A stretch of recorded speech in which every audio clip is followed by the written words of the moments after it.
Hi, I'm Leslie Zimmerman from the Pulmonary and Critical Care Medicine Department, and this module will be on lung cancer. In terms of objectives, we're going to describe the rates of lung cancer in men and women. We're going to list the most common risk factors for lung cancer, including tobacco, asbestos, and radon. We will describe the clinical presentation, including signs of advanced lung cancer, such as the SVC syndrome, Horner syndrome, recurrent laryngeal nerve involvement, and pleural and pericardial effusions. We will describe common paraneoplastic syndromes, including hypercalcemia, hyponatremia, and clubbing. We will describe the role of the CT scan, PET scan, and pulmonary function testing in the workup of a patient with lung cancer. We will summarize the effectiveness of screening for lung cancer with low-dose CT scans, and then we'll talk about the basics of management of lung cancer. First, let's start with a definition. Lung cancer refers to malignancies that originate in the airways or pulmonary parenchyma. Lung cancer and bronchogenic carcinoma are actually the same term, so they mean the same thing. But let's more specifically talk about where does lung cancer originate. In this cartoon, we can see here are some airways, and down here is more the parenchyma of the lung. And these are some pathology sections, gross pathology, and you can see that lung cancer can originate from an actual airway. In this case, it originates in the right mainstem bronchus. But lung cancer can also originate down in the alveolar area, away from the major airways. But altogether, this is referred to as lung cancer or bronchogenic carcinoma. Now let's start with some epidemiology of lung cancer. Lung cancer is common. These are rates in the United States. And men and women together, there's over 200,000 cases of lung cancer per year. Now, looking at this chart in more detail, you can see that actually prostate cancer is more common in men. Lung cancer is number 2. In women, breast cancer is actually more common than lung cancer, but lung cancer is second in women. Now, this chart excludes non-melanoma skin cancer. Those are squamous cell skin cancers and basal cell skin cancers. And the reason that's excluded is because typically they don't cause much morbidity. They're simply resected without any long-term or distant problems from it. Now, let's move on to lung cancer mortality. Lung cancer has a high mortality. You can see here that while prostate cancer is more common, lung cancer causes more death in men. In fact, in men, lung cancer causes more death than prostate, colon, and pancreas cancer combined. In women, you'll see a similar process. Lung cancer causes the most cancer death in women.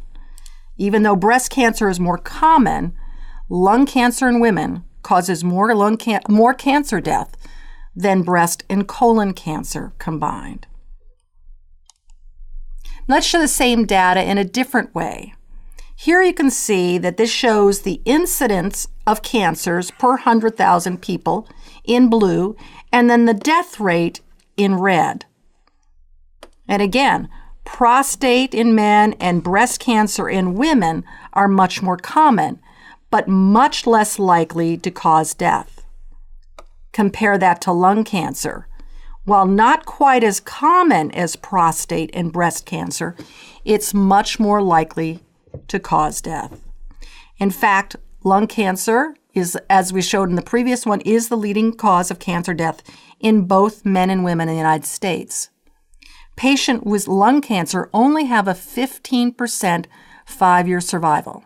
That means 5 years after diagnosis, only 15% of patients will still be alive. We'll talk in the second module about how we hope that early detection will change this dismal statistics on lung cancer. Now, that was overall U.S. lung cancer rates. There is data even more specific state by state and even county by county. So there is significant regional variation in the incidence of lung cancer. This is not just a population map. This is cases per 100,000 people. So you can see there's a belt of lung cancer where lung cancer is very prevalent, and there are some other states where lung cancer is much more unusual. Now let's overlay the smoking rates. In this map, you'll see that the highest smoking rates are in the darkest colors, and the lowest smoking rates are in the lightest color. Now let's go back, and again, you see again the highest lung cancer rates coincide with the states that have the highest smoking rates. Now, there has been some improvement in lung cancer rates in the United States in both men and women. This seemed to peak in men in about 1985, and we're just now seeing that the lung cancer rates in women have peaked and slightly declined over the past few decades. Moving on to worldwide lung cancer rates. In this map, the darkest colors have the highest rates, and the lightest colors have the lowest rates of lung cancer. The highest rates for lung cancer in the world are in Central and Eastern Europe, Eastern Asia, and the United States and Canada. The highest rate is actually in Hungary. Now, lung cancer is the most common cancer in the world, and it's been that way for several decades. There was 1.8 million new cases in the year 2012. Now, we talked about in the United States, prostate and breast cancer are actually more common, although lung cancer causes higher mortality. But in the world, lung cancer is the most common cancer. And that may be because in other parts of the world, they don't do screening for breast cancer and prostate cancer. So, for example, if an older man has asymptomatic prostate cancer, that may never be discovered if it's not screened for. Let's move back to the United States and show a little bit more detail about mortality by different diseases. So this is mortality per decade in men. And you can say here in the teens and the 20s, mortality is low and unfortunately is dominated by accidents, suicides, and homicide. But as men get older, then cancer and heart disease take over. Now, there is a peak of cancer in about the 60s to 80-year-old men, and about 28% of that cancer death is related to lung cancer. Now, heart disease takes over as men get older and older and is the number one cause of death in men, with cancer being a close second. Now, in a similar chart for one more thing, lung cancer specifically has an average age of onset of 70. So you can see that it would be unusual for someone who is in age 30 or even up to 35 to have lung cancer, and unusual to have lung cancer death before age 45. Moving on and showing the same data in women, you can see again a later onset in the 60s to 70s for cancers, and in this of cancer death, 26 is related to lung cancer. But heart disease is the number one cause of death in women because it takes over as women age. The other thing you'll notice for younger women, there's a much lower rate of accidents, homicide, and suicide. Let's move on to the specific risk factors for lung cancer. 80 to 90% of lung cancer is attributable to cigarette smoking. The risk increases with the number of cigarettes smoked per day. So using this chart here, this is men and women, you can see the risk of developing lung cancer increases with the number of cigarettes smoked per day. So this is someone who smoked less than a half a pack per day. Here's about a pack per day, and here's a pack to 2 packs per day. And the risk increases as someone smokes more. Similarly for women, risk increases as women smoke more cigarettes per day. The other thing is that risk decreases with the number of years quit. So, for example, quitting before the age of 40 in both men and women will significantly decrease the risk of developing lung cancer. Now, because cigarettes and lung cancer are tied so closely together, let's talk about milestones in cigarette consumption in the United States. So first of all, you'll see here that lung cancer was an extremely unusual cancer in the early 1900s. If a physician saw 1 or 2 patients in their whole career with lung cancer, that would be very unusual. But you can see this peak happened and parallels the peak of cigarette consumption. So talking about cigarette consumption, in about 1900, there developed the manufacture of machine-made cigarettes. It would simply be very hard for someone to smoke 2 packs a day if they had to hand roll every cigarette. So the manufacture of machine-made cigarettes made the consumption of more cigarettes per day easier for people. Then you'll see an increase as the U.S. entered World War I. There's a slight decrease during Depression as people had less discretionary income. And then there's a marked increase in cigarette consumption in World War II. Now, in World War II, soldiers were given free cigarettes in their ration kits. And in fact, 75% of cigarette consumption during this period of World War II was done by soldiers. And so what happens when these soldiers come back in the U.S. and they're addicted to cigarettes, they continue to smoke. In about 1950, it became evident of the first sort of modern connection between lung cancer and smoking. Then in 1964, the Surgeon General report was released that linked lung cancer, COPD, and other health effects to cigarettes. Then in the mid to late 60s, there was the ban on TV and radio ads for cigarettes. Then you can see a marked decrease when there was a doubling of the federal tax. Now, the more expensive the cigarette does influence some smokers to quit, but the biggest influence is that it stops new smokers from starting because of the cost. In the mid-1980s, the Surgeon General report discussed the ill effects of secondhand smoke. This was the basis for much legislation that limited smoking in public places.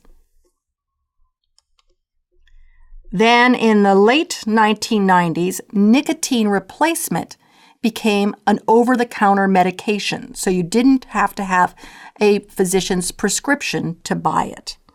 And then along the way, there were further increases in federal taxes on cigarettes. So at the peak in the 1950s, 44% of U.S. men smoked. Again, many of them became addicted to cigarettes in World War II when they were soldiers. Currently, about 16.8% of U.S. adults over 18 smoke cigarettes.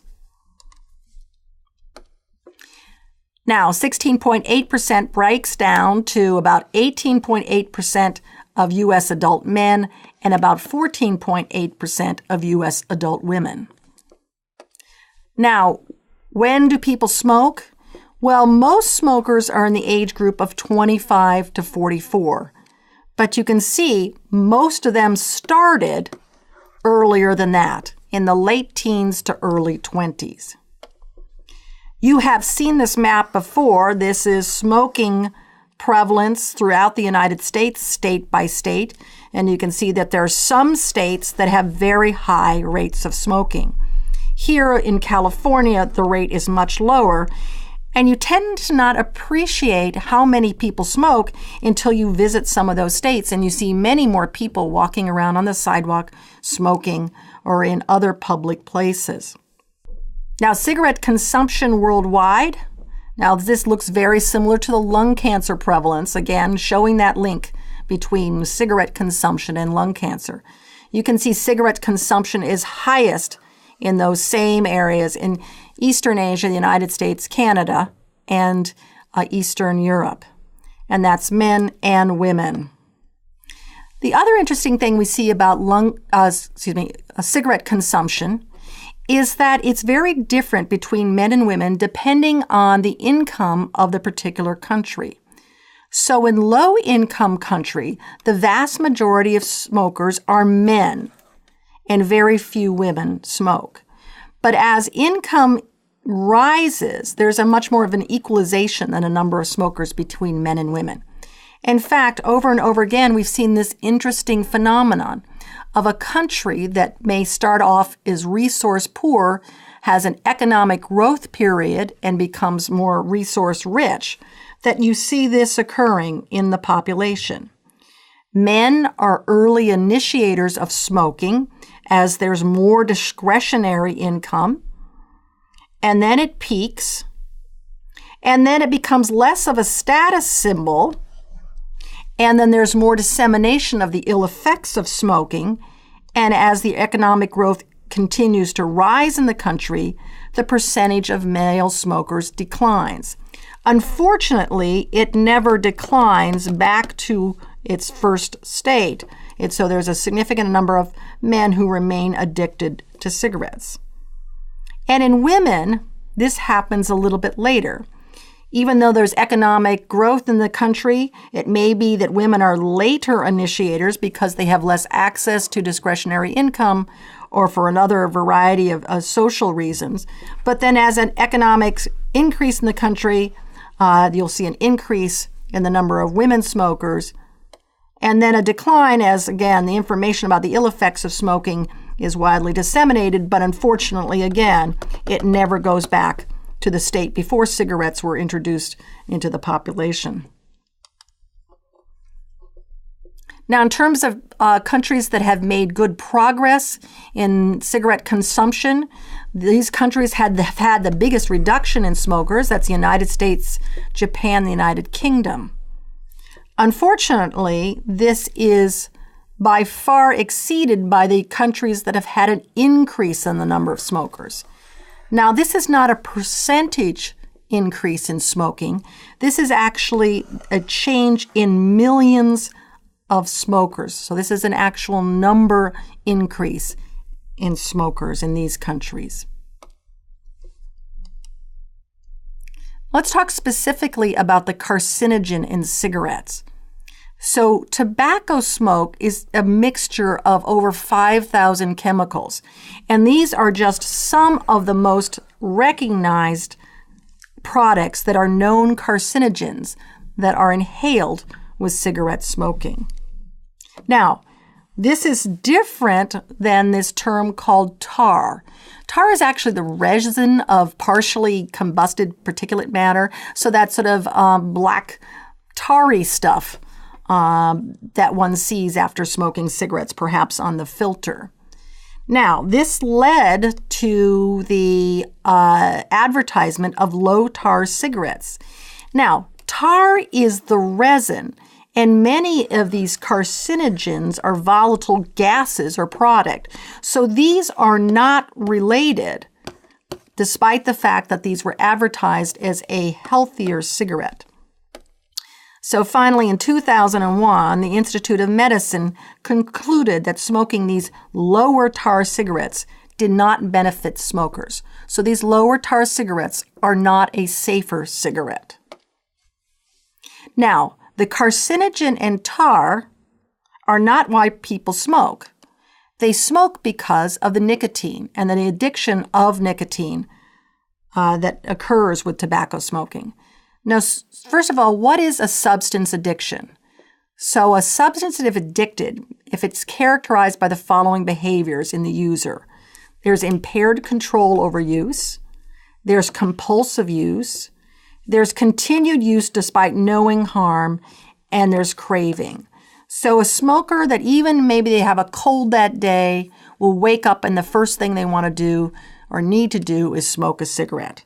They will smoke a cigarette even if they have to go outside and if it's raining. They will have to smoke multiple times a day because as their nicotine level drops in their system, they'll feel the urge to smoke and replace that nicotine. And you can see there's a variety of addictive drugs, and tobacco, which is essentially nicotine, falls right in the middle of it. So active smoking is the biggest risk factor for the development of lung cancer, but there are a few others.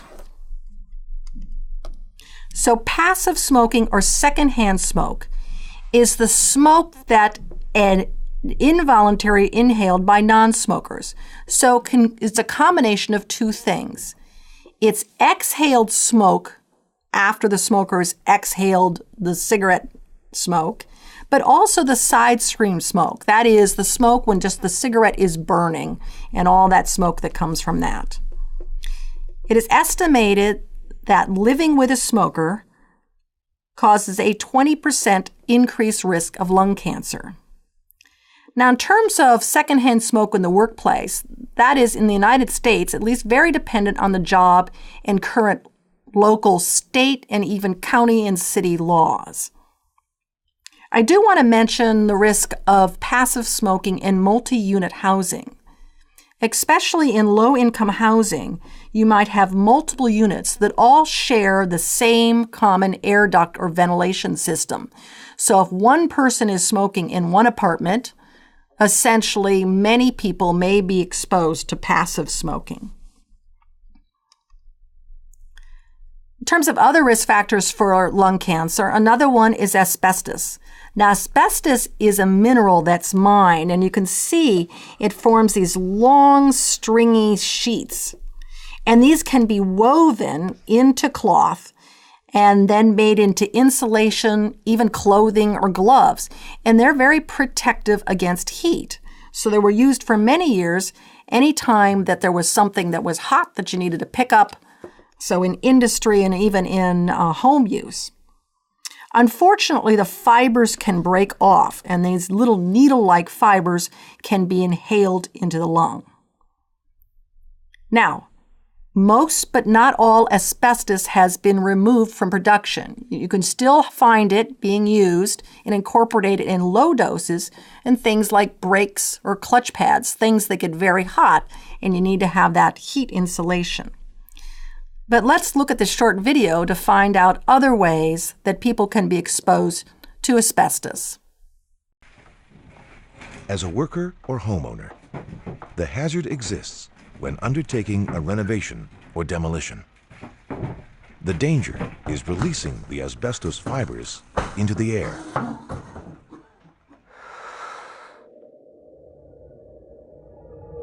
When a worker breathes, asbestos fibers enter the mouth and nose and flow down the air passages deep into the lungs.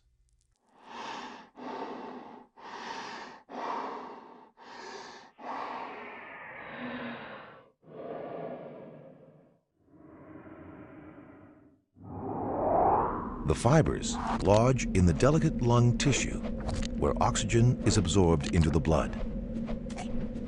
Immune system cells try and break down the asbestos fibers and become damaged and die. Scar tissue forms around the dead cells and spreads as more fibers embed in the lungs. Now, the other thing is about asbestos exposure. Many people that worked in asbestos injury were also smokers. And the risk for lung cancer was not just additive if you were a smoker and also exposed to asbestos. It was something called synergistic. So, for example, if you were exposed to asbestos and did not smoke, you had a 5 times increased risk of developing lung cancer. And if you smoked but were not exposed to asbestos, that risk was 11 times. But if you smoked and were exposed to asbestos, it was more than just additive. The risk increased to 53 times. Another risk factor we'll talk about is radon. Now, radon is a gaseous product of uranium and radium. And what happens is leaks up from the ground and can then get into the water and ventilation system of houses. Now, this is a specific problem in certain states that sit on bedrock, especially granite. And so many people in these states have radon detecting kits in their home to determine whether radon is a particular problem for their household. And that concludes our section on the epidemiology and the most common risk factors for lung cancer.